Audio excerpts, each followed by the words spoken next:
Insiden tumbangnya 3 jet tempur Rafale di palagan perang India-Pakistan selama Mei 2025 ini jadi sorotan luas.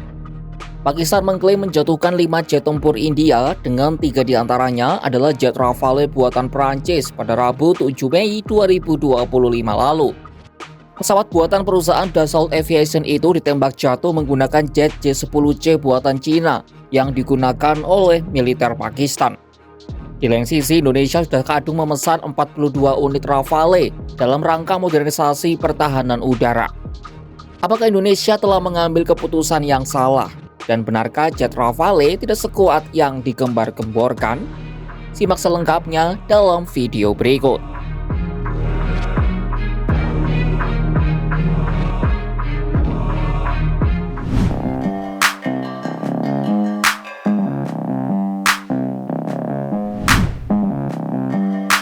Sebelum menghakimi Rafale, peneliti dari Lembaga Studi Pertahanan dan Studi Strategis Indonesia, Beni Sukades, menyebut masyarakat perlu memahami soal sifat peperangan modern. Beni menjelaskan mau secanggih apapun alutsista, tidak ada yang kebal dalam pertempuran sesungguhnya.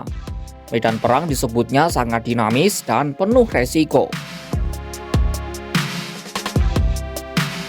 Karena itu Indonesia harus mengutamakan persiapan matang, mengingat telah memesan 42 unit Rafale dari Prancis.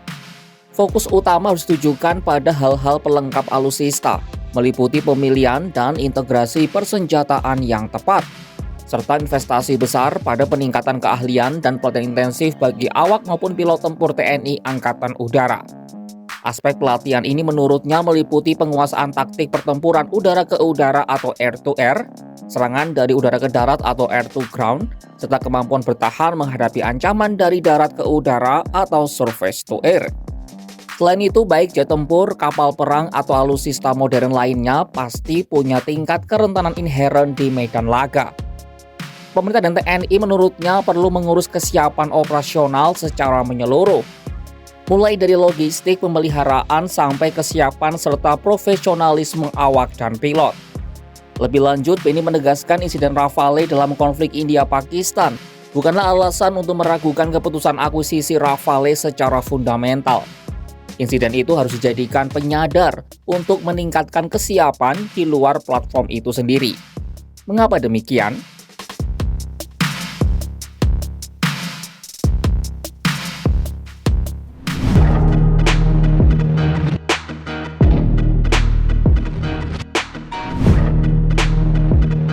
Jet Rafale milik India memang ditembak jatuh oleh jet tempur buatan Cina J-10C milik militer Pakistan.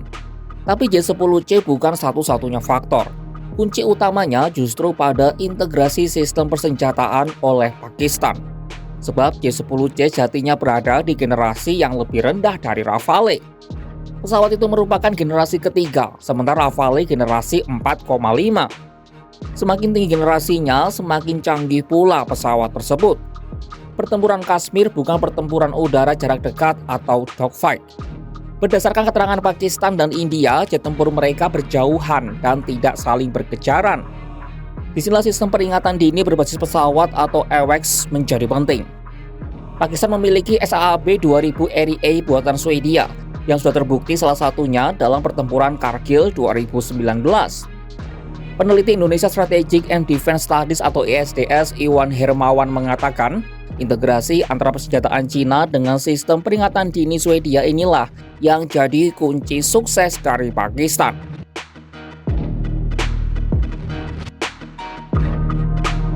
SAAB REA bisa melacak posisi lawan hingga 450 km dalam kondisi kosong dan 350 km dalam kondisi padat pengacak elektronik.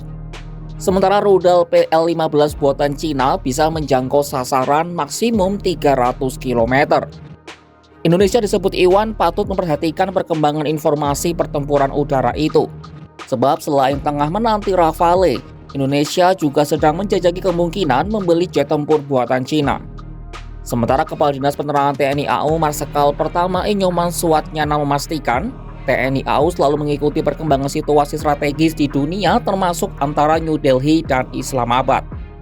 Lantas bagaimana perkembangan terkini dari pembelian 42 Rafale Indonesia?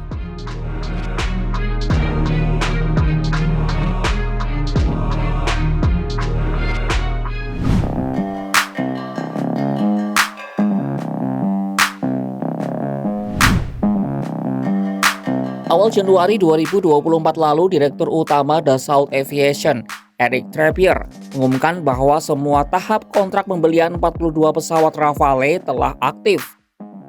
Hal ini juga telah dikonfirmasi oleh Kepala Biro Humas Kementerian Pertahanan saat itu, Edwin Sumanta.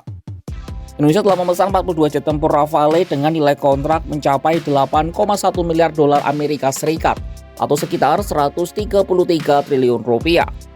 Kontrak dinyatakan efektif ketika syarat administrasi, terutama keuangan, telah dipenuhi untuk memastikan kontrak berjalan. Namun untuk pembelian senjata, yakni bom dan rudal, kontraknya belum efektif. Menteri Pertahanan kala itu, Prabowo Subianto, memperkirakan tahap pertama kedatangan Rafale akan dimulai pada tahun 2026 mendatang. Prabowo meyakini masuknya Rafale akan jadi bagian dari modernisasi alutsista Indonesia di tengah meningkatnya dinamika geopolitik kawasan. Dengan teknologi canggih, Rafale dinilai menjadi jawaban atas kebutuhan Indonesia untuk menjaga kedaulatan wilayah udara. Rafale dikenal sebagai jet tempur generasi 4,5 paling canggih di dunia yang dirancang sebagai pesawat serba bisa. Berbagai misi mampu dijalankan, mulai dari pertempuran udara ke udara, serangan darat hingga penghinaan strategi tanpa perlu mengganti konfigurasi. Selain kerjasama di bidang alutsista, Indonesia dan Perancis juga menjalin kerjasama di bidang pelatihan dan pendidikan.